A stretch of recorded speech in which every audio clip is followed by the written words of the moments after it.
జనరల్గా వినికిడి శక్తి అనేది పంచేంద్రియాలలో ముఖ్యమైనటువంటిది వినికిడి శక్తి. ఈ వినికిడి శక్తి ఉండటం వల్లనే చిన్నప్పటి నుంచి కూడా అమ్మ కడుపులో ఉన్నప్పటి నుంచి కూడా పసిపిల్ల వాడు అమ్మ కడుపులో ఉన్నప్పుడు, గర్భంలో ఉన్నప్పుడు కూడా తల్లి పాడే పాటలు, తల్లి చెప్పే మాటలు వింటూనే ఉంటారు. వాడు గర్భంలో ఉన్న శిశువు దగ్గర నుంచి కూడా వినికిడి శక్తి చాలా వస్తుంది. అది క్రమంగా వృద్ధి చెంది వినికిడి శక్తి వచ్చిన తర్వాత పిల్లవాడు బయట మాత గర్భంలోంచి బయటకు వచ్చిన తర్వాత పెరుగుతున్న కొలది వినికిడి శక్తికి చాలా ముఖ్యమైన ప్రాధాన్యం.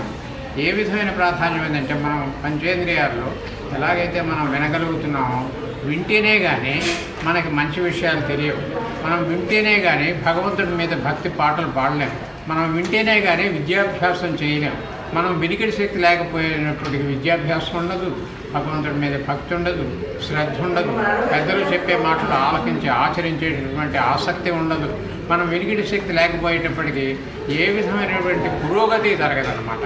అందుకని చాలా ముఖ్యమైనటువంటి ఈ హీరింగ్ విషయంలో డాక్టర్ గారు చేస్తున్నటువంటి కృషి చాలా అమోఘమైనది.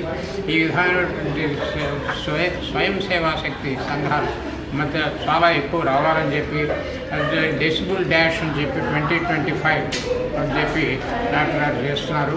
ఇది చాలా ప్రముఖమైనటువంటి కార్యక్రమం.